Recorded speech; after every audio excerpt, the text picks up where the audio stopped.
உலகில் மாறாத நடுநிலை செய்திகளுக்கு ஜியோ நியூஸ் தமிழ் சேனலை பாருங்க. பாஸ்கரன், தமிழ்நாடு மாநில செயலாளர், இந்திய ஐக்கிய கம்யூனிஸ்ட் கட்சி MK.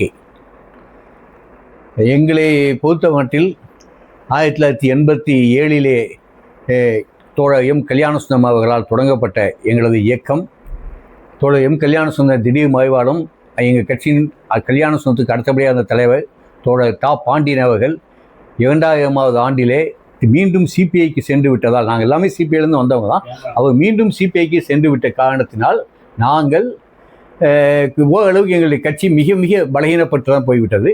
அதை மீண்டும் இந்த கால தேவையை ஒட்டி, இன்றைய கால தேவையை ஒட்டி பாஜக RSS அராஜக போக்கையும் பாசிச போக்குகளையும் அவர்களுடைய இந்துத்துவ மதவை போக்கும் இந்தியாவை துண்டாட செய்யும் விதத்தில் இருக்கின்றது.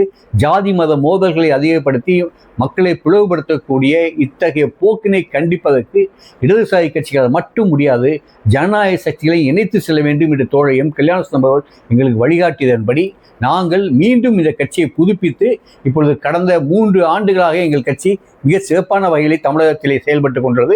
மற்ற மாநிலங்களிலும் ஓரளவு செயல்பட்டு கொண்டது. நாம் மிகப்பெரிய அளவில் சொல்ல மாட்டோம், உண்மைக்காக நாங்கள் சொல்வோம், ஓரளவுக்கு செயல்பட்டு கொண்டுள்ளோம். ஆனால் கூடிய வகையில் எங்களுடைய அகில இந்திய மாநாடு நடத்தப்படும். அதில் புதிய தலைமை குழுவும் அகில இந்திய அளவிலே தேர்ந்தெடுக்கப்படும். தமிழ்நாட்டில் எவ்வளவு உறுப்பினர்கள்? இப்போ தமிழ்நாட்டை பொறுத்தளவு எங்களுடைய கட்சிக்கு 18,000 உறுப்பினர்கள் இருக்கின்றார்கள். உறுப்பினர் சேர்க்கை நிகழ்ச்சி அடுத்த செப்டம்பர் மாத கடைசியிலிருந்து தொடங்குவதாக இருக்கின்றோம். அக்டோபர் மாதத்திலிருந்து கன்னியாகுமரியிலிருந்து சென்னை வரையிலான ஒரு யாத்திரை நடத்துவதாக, மெம்பர்ஷிப்பை அதிகப்படுத்துவது, அது போக எங்களுடைய கட்சியினுடைய அரசியல் திட்டங்களை வெளிப்படுத்தும் நோக்கத்தில் ஒரு அரசியல் ஒரு பாத யாத்திரை இல்லை, இது வேன் மூலமாக சிற்றுந்துகள் மூலமாகத்தான் ஒரு பிரச்சார பயணத்தை மேற்கொள்வது என்ற முடிவை ஏற்கனவே கட்சி எடுத்துள்ளது. அந்த அடிப்படையில் செப்டம்பர் மாதத்திலிருந்து அதுக்கு தொடங்கும்.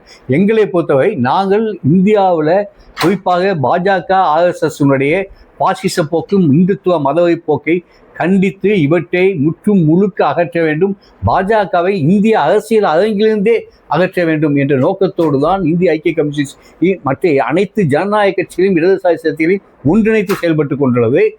ஆனால் நாங்கள் மிக நெருக்கமாக, ஆரம்ப காலத்திலும் மிக நெருக்கமாக இருந்த இந்திய தேசிய காங்கிரஸ் கட்சி, நாங்கள் மிக தீவிரமாக ராகுல் காந்தி அவர்கள் இந்த ஓட் ஷோய் என்ற மிகப்பெரிய ஓட்டு திருடர்கள் என்று பிஜேபி மோடியினுடைய மாய்மானங்களை அம்பலப்படுத்தக்கூடிய வேலைகளை அவர் செய்கின்ற காலத்திலே அதற்கு உறுதுணையாக இருந்தது மட்டுமில்லாமல் அது குறித்தான பல்வேறு புத்தகங்களை வெளியிட்டு மக்கள் மத்தியிலே நாங்கள் ராகுல் காந்தியினுடைய இந்த நோக்கத்துக்கு ஆதரவாகவும் பிஜேபி எந்தெந்த வகையில் தேர்தல் மோசடிகளிலே எலெக்ஷன் கமிஷனுடைய உதவியோடு செயல்பட்டு கொண்டுள்ளது என்பதை அம்பலப்படுத்துவதாக நாங்கள் செயல்பட்டோம். ஆனால் இப்பொழுது தமிழகத்திலே கடந்த சட்டமன்ற தேர்தலில் ஏற்பட்ட முடிவுகளுக்கு பின்பால் காங்கிரஸ் கட்சி எடுத்த ஒரு துரதிர்ஷ்டவசமான முடிவு என்று தான் நாங்கள் சொல்வோம். நாங்கள் இத்தனை ஆண்டுகளாக, கிட்டத்தட்ட 15 ஆண்டுகளாக திராவிட முன்னேற்ற கழகத்தோடும் மற்ற ஏனைய இடதுசாரி கட்சிகளோடும் சேர்ந்து பயணித்த காங்கிரஸ் கட்சி அனைத்தையும் உதவி தள்ளிவிட்டு திடீரென டிவிக்கு ஆதரிப்பது என்ற முடிவை எடுத்தது மிக மிக மிக துரதிர்ஷ்டவசமானது.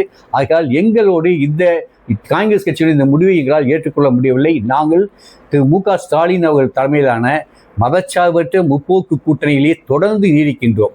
எங்களை பொறுத்த ஒரு விஷயத்தை தெளிவாக சொல்கின்ற, கடந்த 2 தேர்தல்களில், கடந்த பாராளுமன்ற தேர்தலையும் சட்டமன்ற தேர்தலிலேயும் நாங்கள் இதே மதச்சார்பற்ற முற்போக்கு கூட்டணியை, ஸ்டாலின் தலைமையிலான கூட்டணியை நாங்கள் தீவிரமாக ஆதரித்து வேலை செய்த பொழுது அந்த கட்சியை ஆதரிக்கக்கூடிய கட்சிகள், திராவிட முன்னேற்ற கழகம் தலைமையிலான கூட்டணியை ஆதரிக்கக்கூடிய கட்சிகள் என்று அவங்க வெளியிடக்கூடிய ஒரு லிஸ்ட்டு ஒன்று பார்த்தீங்களா, அந்த லிஸ்ட்டில் எங்கள் நேம் இடம் இருக்கக்கூடாது. தேர்தல் அலுவலக பணிமனைகளில் எங்களுடைய கொடி பறக்கக்கூடாது.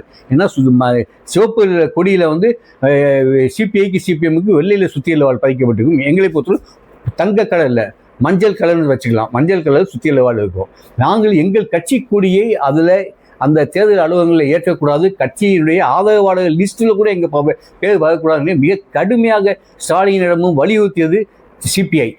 சிபிஎம் கூட ஓரளவுக்கு தாண்ட சிபிஐ மிக கடுமையாக அதை வலியுறுத்தி நாங்கள் எந்த வகையிலும் இந்தியா கூட்டணியில் பங்கு பெறாத வரைக்கும் அவர் திட்டம் தீட்டினார்கள், அதை கேட்டவர்கள் வலியுறுத்தினார்கள். ஆனால் எங்களிடம் திமுகவும் காங்கிரஸ் கட்சியும் கூட எங்களிடம் தனிப்பட்ட முறையில் பேசி எங்களிடம் மிக வருத்தம் தெரிவித்து சிபிஐ இல்லைன்றால் சிபிஐ இந்தியா கூட்டணியை வெளியேறிவிடும் என்று சொல்கின்றார்கள்.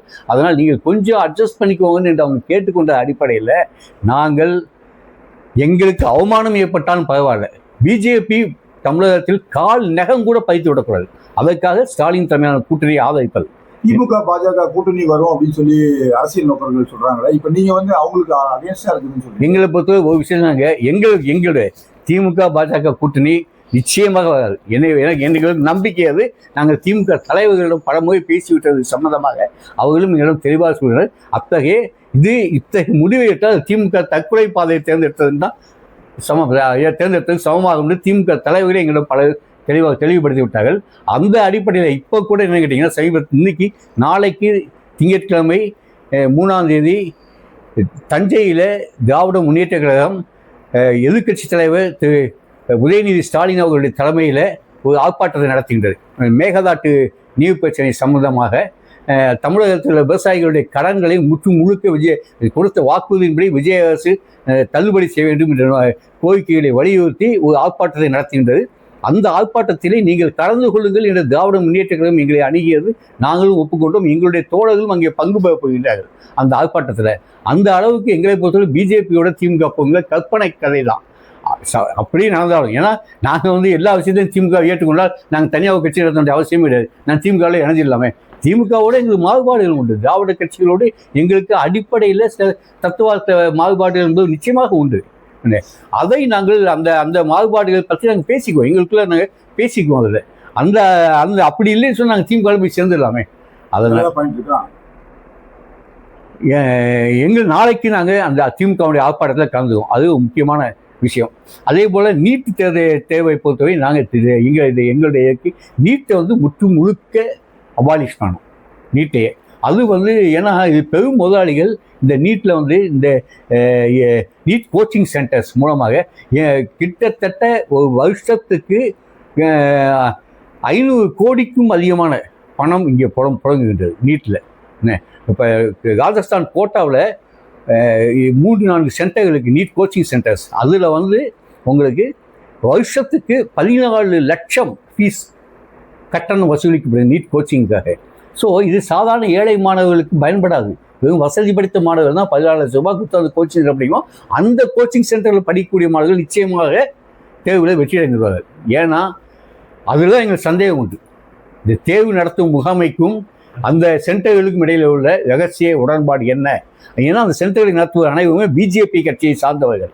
அதனால் எங்களுக்கு அந்த விதத்தில் எங்களுக்கு மிக ஆழமான சந்தேகம். இந்த தேர்வு நடத்தப்படும் வகையிலேயே எங்களுக்கு சந்தேகம் உண்டு.